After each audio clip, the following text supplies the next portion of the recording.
My name is Audrey Farrow, and I'm 29 years old. On my wedding day, not a single family member showed up. Not even my father, who promised to walk me down the aisle. My mom, my dad, my sister, they all left for my sister's baby shower. Same day. I held my own bouquet, walked myself past 80 guests, and married the love of my life with one person on my side of the church, my 78-year-old grandmother, sitting alone on an empty pew. The next morning, I posted one photo on my Instagram. Within an hour, 417 missed calls and texts. But before I get to that photo, let me take you back to the beginning. To the girl who spent her whole life being the daughter nobody needed to worry about. My sister Lydia is 4 years younger than me. In our house growing up, that gap might as well have been a canyon, with Lydia on the sunny side and me on the cliff. I don't mean she was cruel. Lydia was just the center. When she cried, my parents ran. When she smiled, the whole room exhaled. And when I did anything, honor roll, first job, scholarship applications, the response was always the same polite nod, like I'd told them the weather. Here's what I remember most. The night I graduated high school, top 10%, cord around my neck, the whole thing. My parents drove me to the ceremony. Dad sat in the third row. Mom was next to him. I walked across that stage, shook the principal's hand, and looked out into the audience. Their seats were empty. I found out later that Lydia had texted Mom halfway through. "I don't feel good. Can you come home?" She was 14. She had a headache. My parents left my graduation for a headache. A year later, I got hired at a veterinary clinic in Milledgeville, my first real job, the thing I'd wanted since I was 11. I called Mom to tell her. She said, "That's nice, honey."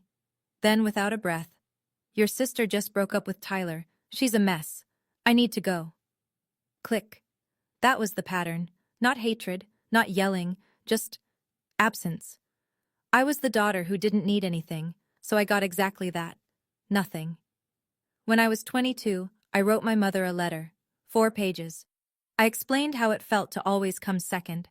I asked her, genuinely asked, if she understood what she was doing. She never mentioned that letter. Not once. By the time I was 25, I'd stopped expecting them to show up. I'd built my own life. Small apartment, steady paycheck, a cat named Oliver, who came from the clinic after a rough intake. I was doing fine. That was the problem. I was always fine.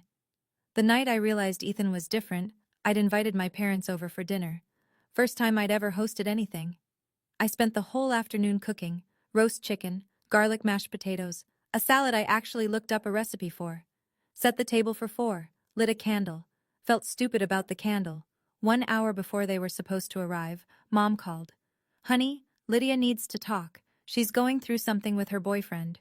We'll come another time." Another time. The 2 words I heard more than "I love you." Ethan showed up on time. He was new in my life then. 3 months of dating, still learning each other's edges. He walked in, saw the table set for 4, counted the 2 of us, and went quiet. We ate across from each other with 2 empty chairs between us. After a while, he set down his fork. "This happen a lot?" I poured more water into my glass. "Yeah." He didn't push. He just reached across the table and moved the extra place settings to the counter. Then he sat back down and said, "You deserve a full table, Audrey." That was the moment I knew I'd marry him. My grandmother, Grandma Ruth, my mom's mother, was the only person who never missed a call. Every birthday, every holiday, every small milestone. She once told me on the phone, "My daughter is making a terrible mistake with you." But Ruth was 76 then, and tired, and no one listened to her anymore. I should have listened harder. Ethan proposed on a Tuesday night in our kitchen. No audience, no photographer. Just him, a ring he'd saved for 8 months to buy, and a question I answered before he finished asking. We set the date 4 months out. Small wedding, a little white church outside town, 80 guests, catered barbecue at the reception hall next door. I paid for everything myself. Every deposit, every vendor, every detail. I didn't ask my parents for $1, but I asked my father for one thing. I drove out to my parents' house on a Sunday afternoon, sat across from him at the kitchen table and said, "Dad, I need you to walk me down the aisle." Gerald Farrow is a quiet man, 58 years old, hands permanently rough from decades of pipework. He doesn't talk about feelings, he talks about fittings and water pressure. But that afternoon, his eyes got red, and he reached across the table and took my hand.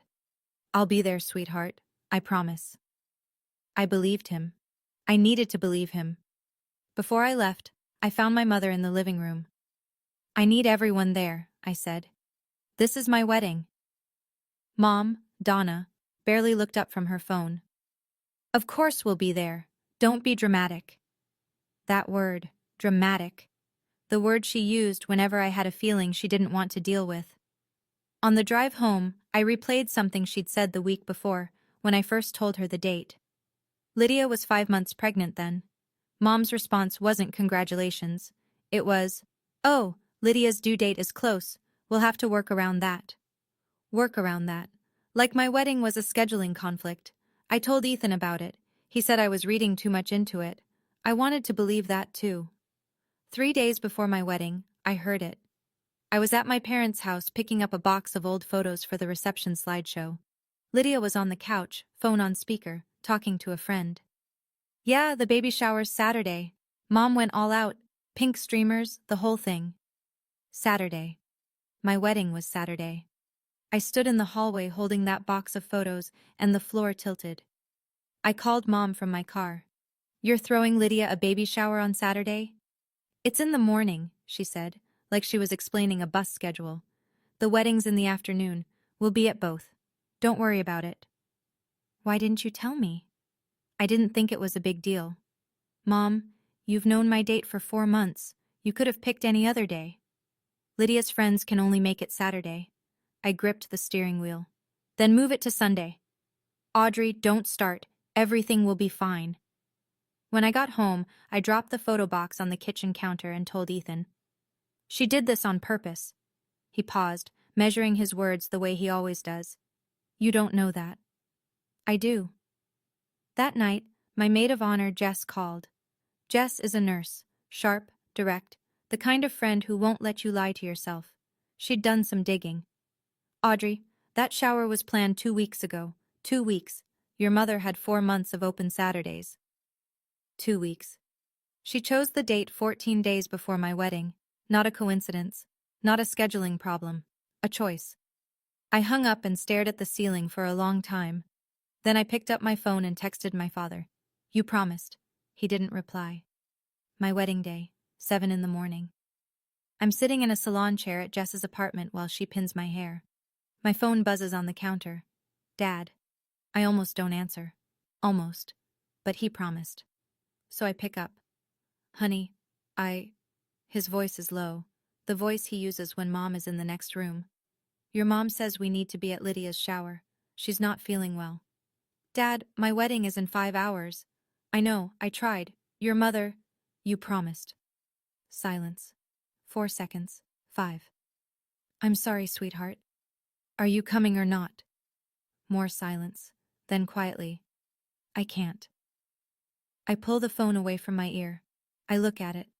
The call timer keeps counting. I press end. Jess is standing behind me, curling iron frozen in her hand. Her face is white. She heard everything. The apartment is small. The speaker was loud enough. "What do you need?" she asks. I look at my reflection. Half my hair is pinned up. The other half is hanging loose. My mascara isn't on yet. My dress is hanging on the bathroom door behind me, white and waiting. I have 2 choices. I can fall apart right now, in this chair, and let my mother win one more time. Or I can finish getting ready and walk into that church like the woman Ethan is waiting for. "Finish my hair." Jess nods. She doesn't say anything else.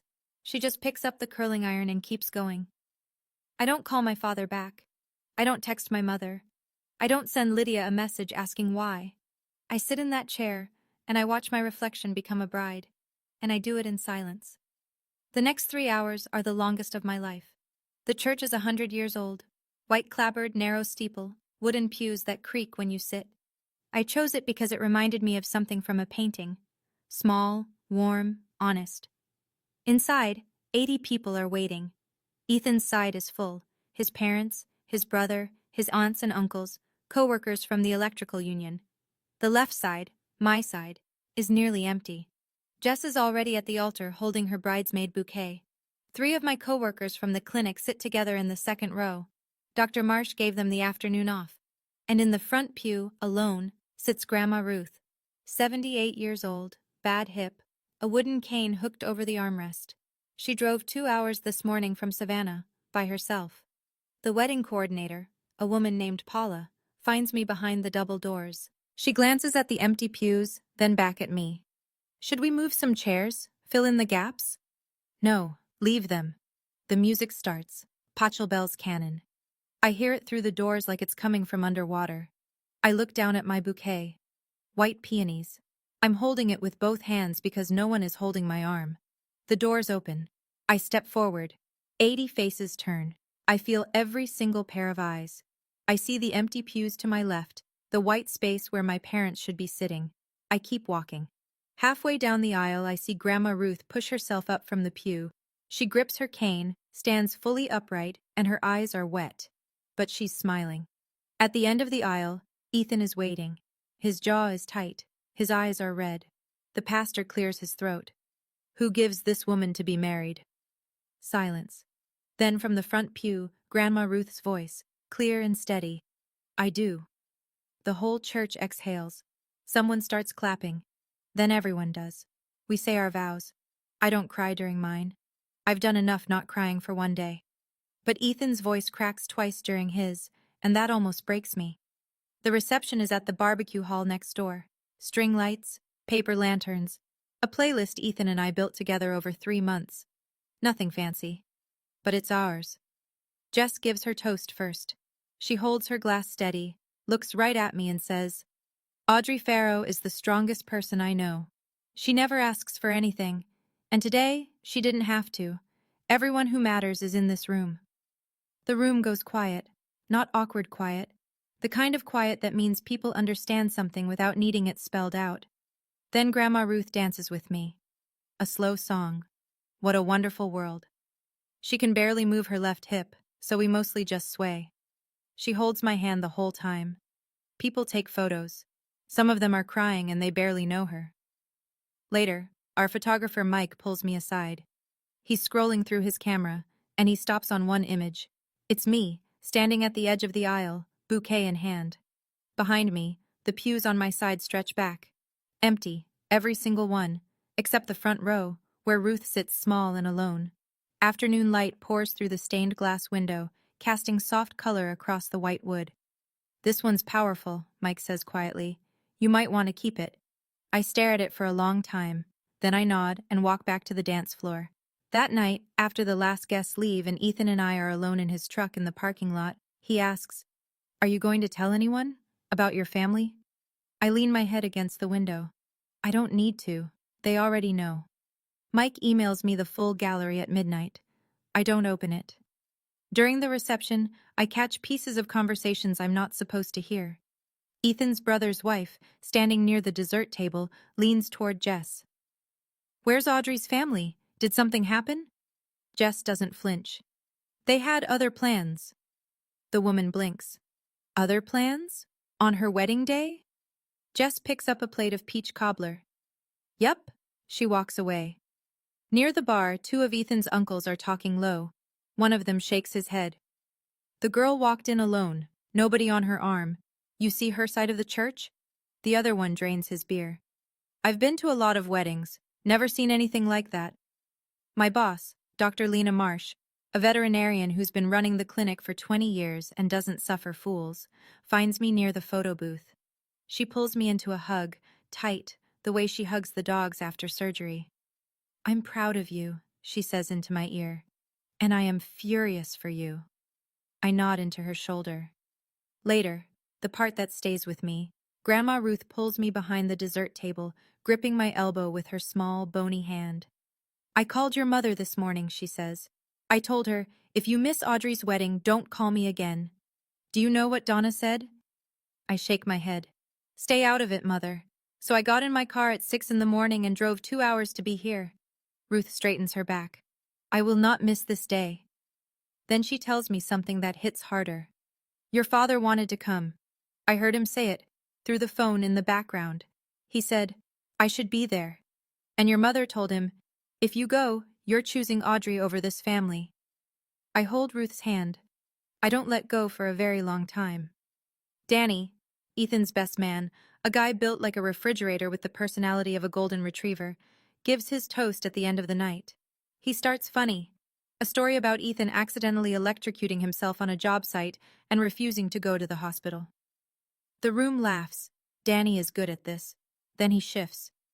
And to Audrey's family, he pauses, looks at the empty chairs at the family table, the ones with reserved signs no one collected. He takes a breath. To the people who are here, you are her family now. No one claps. The room goes completely still. Grandma Ruth, at her table, closes her eyes and nods once. After the toast, a woman I don't recognize approaches me. She's older, silver hair, kind face. Turns out she's Carol, a friend of Ethan's mother. Sweetheart, she says, taking both my hands, I don't know what happened with your parents, but I want you to know, you looked beautiful walking down that aisle. Thank you. She holds my gaze. Alone. The word hangs there. She means it as compassion, but it also lands as confirmation. 80 people watched me walk without my father. 80 people know my family wasn't there. The story is already loose in the world, carried in whispers and sidelong glances and half-finished sentences. I don't need to tell anyone. The empty pews told them. That night, back at home, Ethan sets his phone on the nightstand and says, Mike sent the full gallery. Want to look through them? I pull the comforter up to my chin. My feet ache. My heart aches more. Tomorrow. He turns off the light.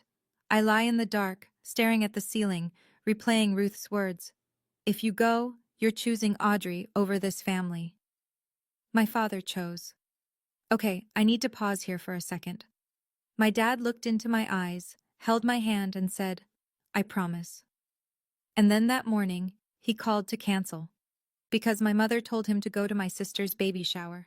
If your father promised to walk you down the aisle on your wedding day and didn't show up, what would you do? Drop it in the comments. And if you haven't subscribed yet, hit that red button now. Because what comes next hits even harder. Sunday morning. Ethan makes coffee while I sit cross-legged on the couch with my laptop. The email from Mike has 214 photos. I scroll slowly.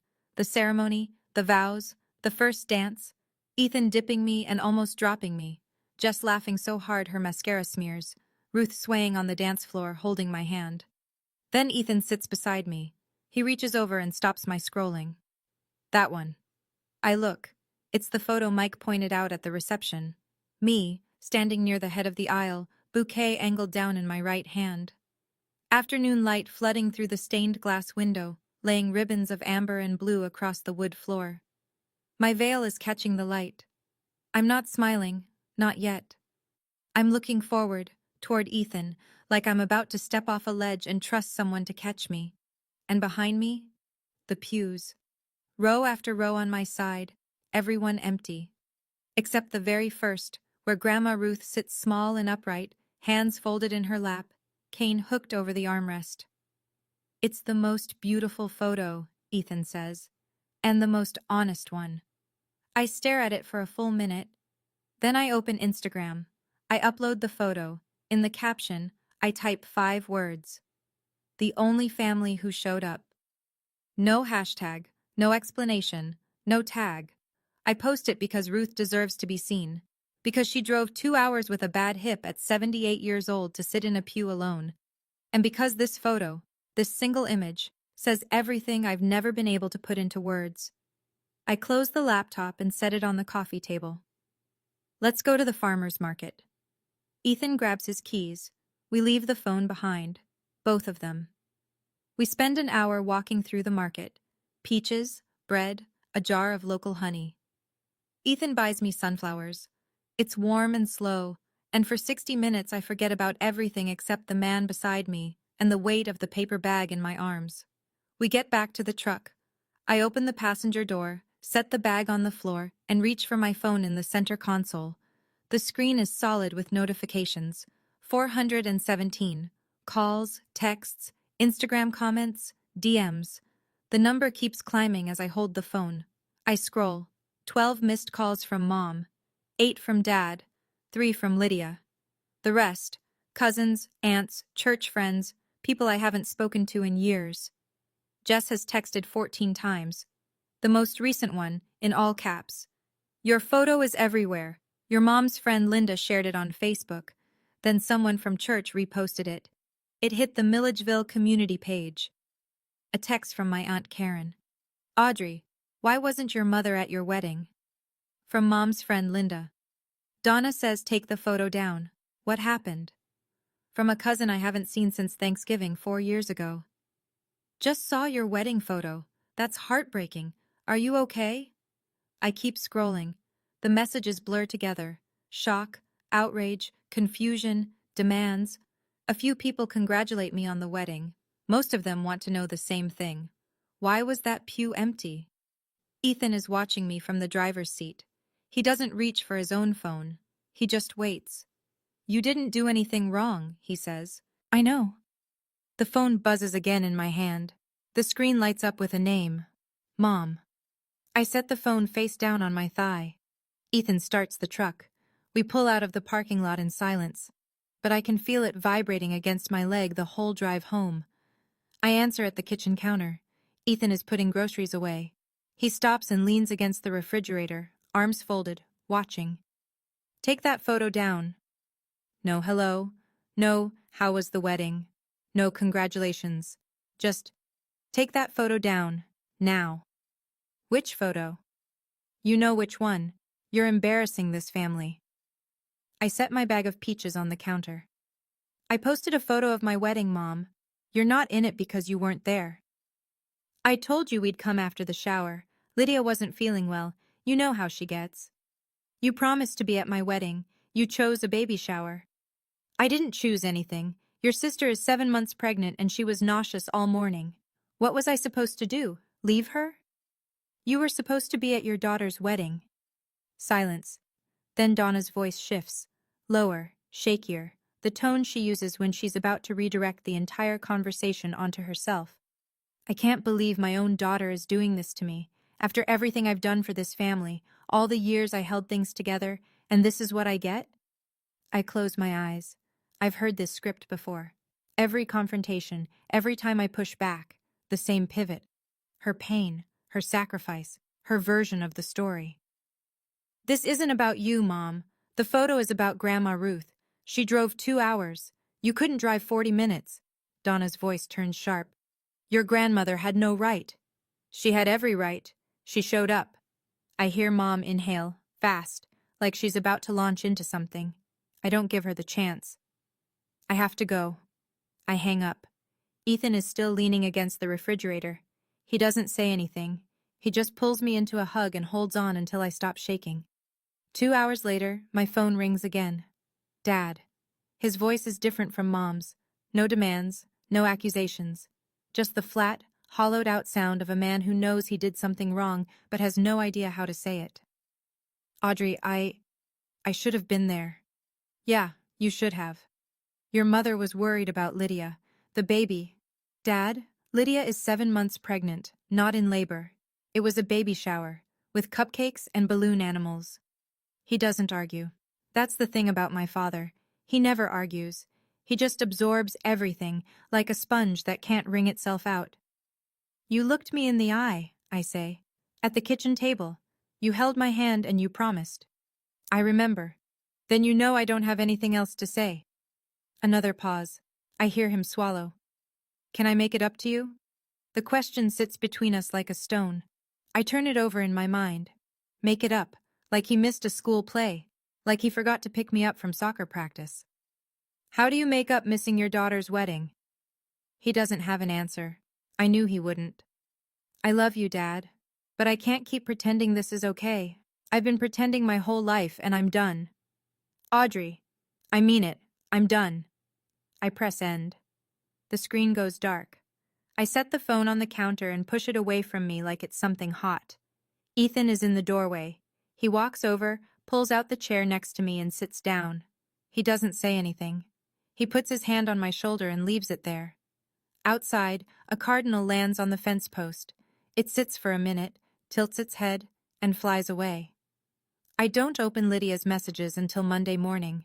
3 texts, sent Sunday afternoon. The first? I can't believe you're making this about you. I'm pregnant. Mom was worried about me, and now everyone's calling me asking what happened.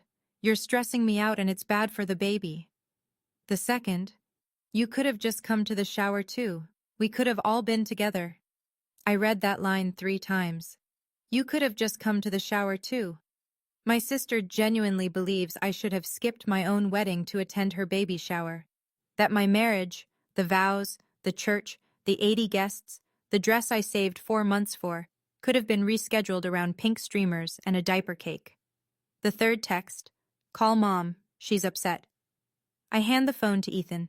He reads all 3. His jaw tightens. He sets it down and looks at me. Don't respond. I don't. 20 minutes later, Jess calls. You need to see Lydia's Instagram story. I open it. Lydia, face swollen from crying, real or performed I can't tell, sitting in Mom's living room. The camera is close, like a confessional. Caption. All I wanted was a peaceful pregnancy. She doesn't mention my wedding. She doesn't mention the shower. She just cries and says she's been caught in the middle of family drama and asks people to send positive vibes for the baby. She's making herself the victim, Jess says. She always does. But here's the thing, Jess continues. Everyone already saw your photo first. Her story has 12 views. Your post has 1,400. The math isn't mathing for her. I almost laugh. Almost. I close Instagram and put my phone in a drawer. I have a shift at the clinic in an hour, and there are animals that actually need me. My sister, she actually texted me. You could have just come to the shower too. My wedding, the day I'd waited for my entire life. And my sister thinks I should have canceled it to go to her baby shower. I want to ask you, if you got that message from your own sister, would you reply? Or would you go silent like I did? Tell me in the comments. And stay, because my grandmother is about to say the most important thing in this whole story. Sunday evening. The house is quiet. Ethan is in the garage, and I'm sitting on the back porch with Oliver on my lap when the phone rings. Grandma Ruth. Her voice is slower than usual, tired, I think, from the drive, but every word lands like she's been rehearsing it for 30 years. Don't take that photo down. Grandma, I'm serious, Audrey. I have been quiet for 30 years watching my daughter treat you like you don't matter. I should have spoken louder. I should have fought harder. I regret that more than you know. She pauses. I hear her breathing. That photo is the truth. And the truth doesn't owe anyone an apology. I press the phone against my ear. Oliver purrs against my chest. Do you know why I drove 2 hours? She asks. Because you love me. Because I wanted at least one person in this family to show you that you are worth showing up for.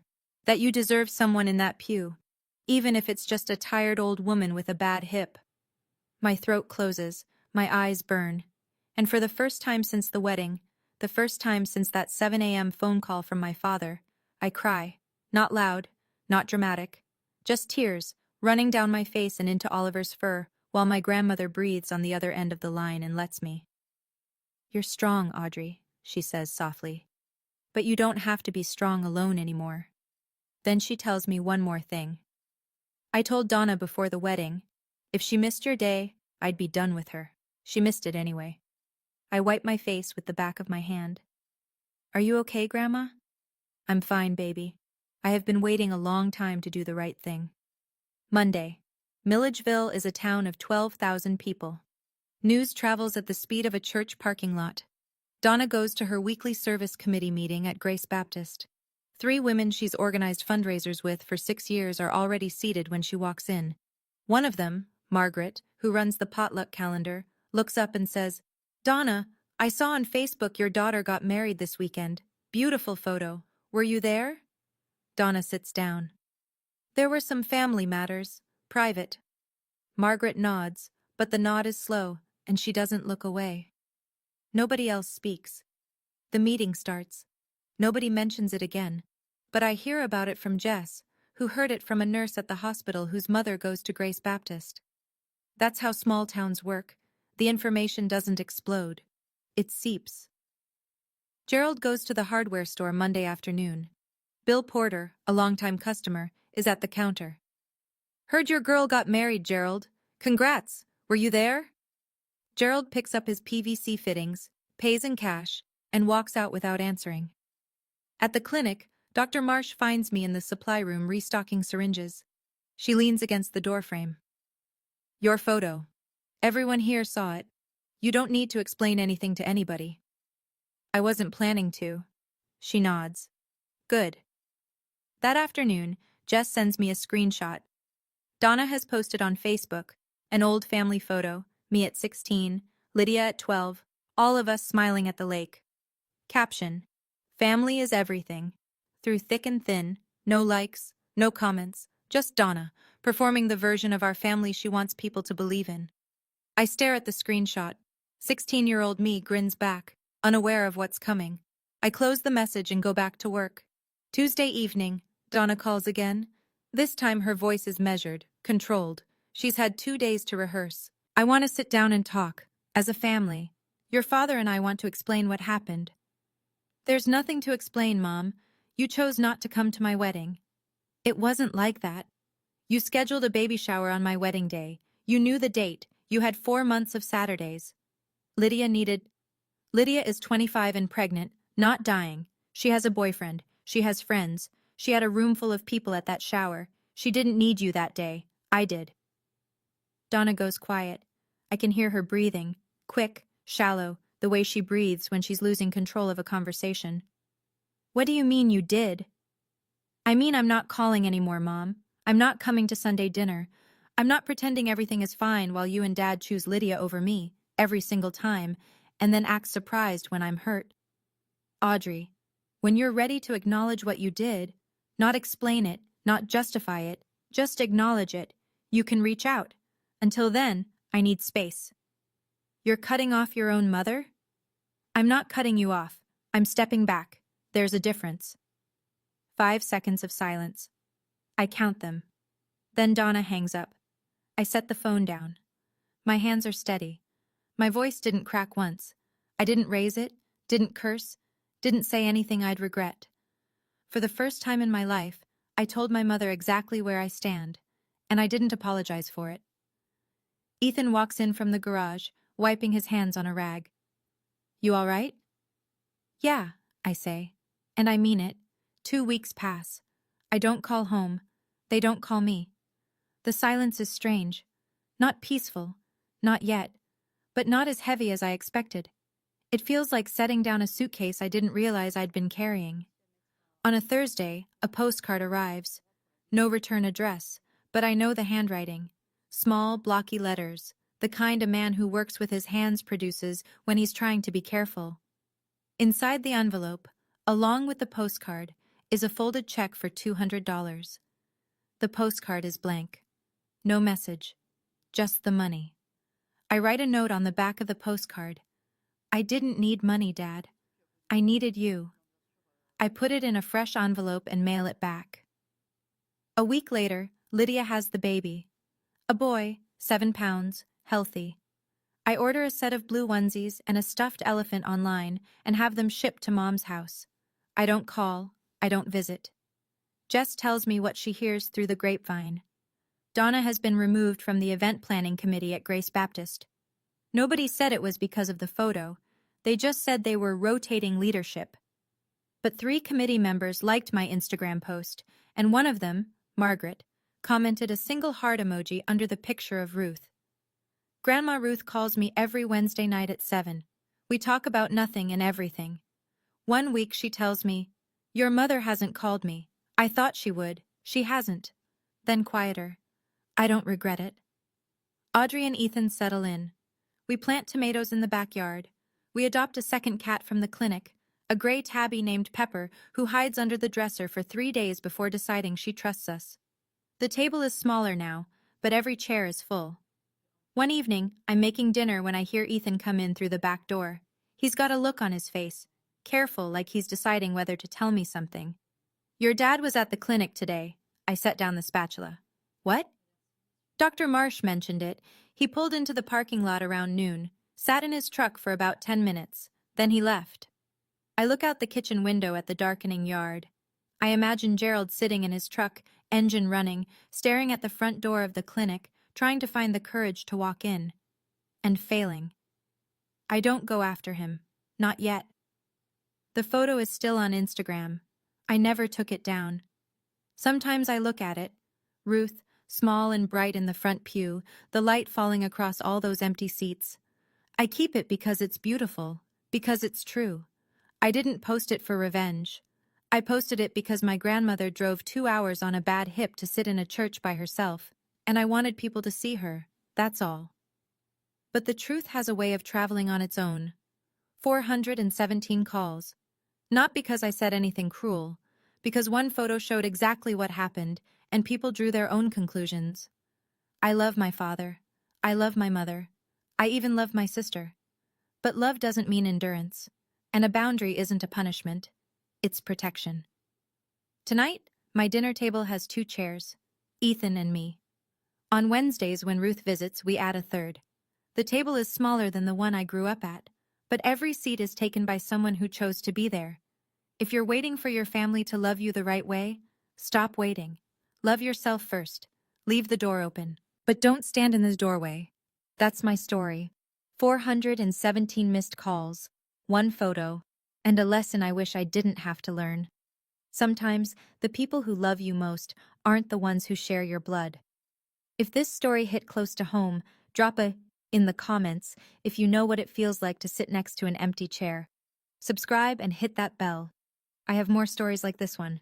Check the description for another video I think you'll want to see.